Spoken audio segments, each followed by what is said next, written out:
I kind of took all my interest and they kind of filtered into this one major my school has called Sustainability in the Built Environment. And it's really just what it sounds like, sustaining our built environment, what we created as humans and how we're living. Because as we know, there's a lot of factors that are in play right now that are causing our environment, built and natural, to deteriorate.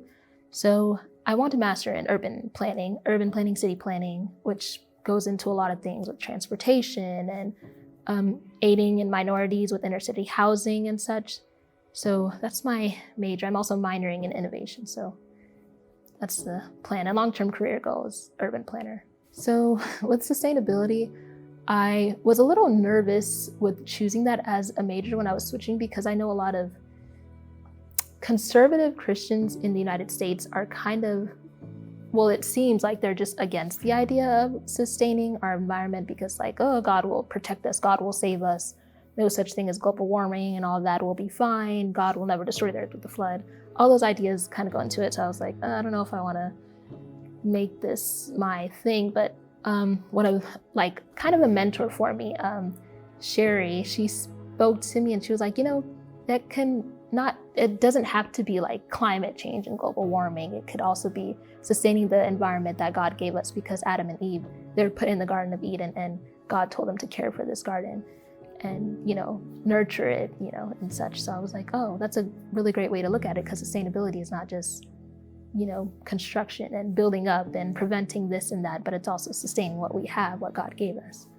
So I believe he'll use me in that way, and also with helping those who probably don't have the best voice or the loudest voice in our nation.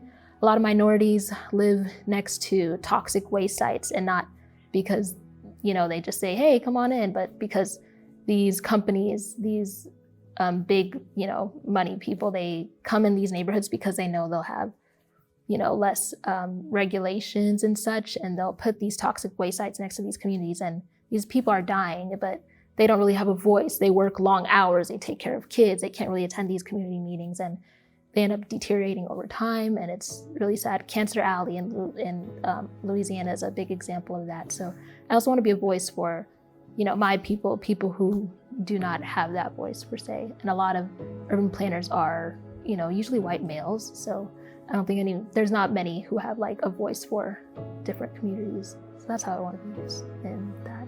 Freshman year, I kind of did what all the freshmen did, which is put my name down for everything. I was looking up everything. I was like, anything culture related, the Haitian club or Black Student Union, or like, oh, this is dancing. Oh, interesting. Put me down. Modeling, I'll do that too. And I was like, faith, I need faith in there. Do they have an Adventist here? And I remember like searching on the UF, like, Go Gators organization page for like Adventist, and ACF came up, and I was like, oh cool, there's an Adventist club, I'll join that too.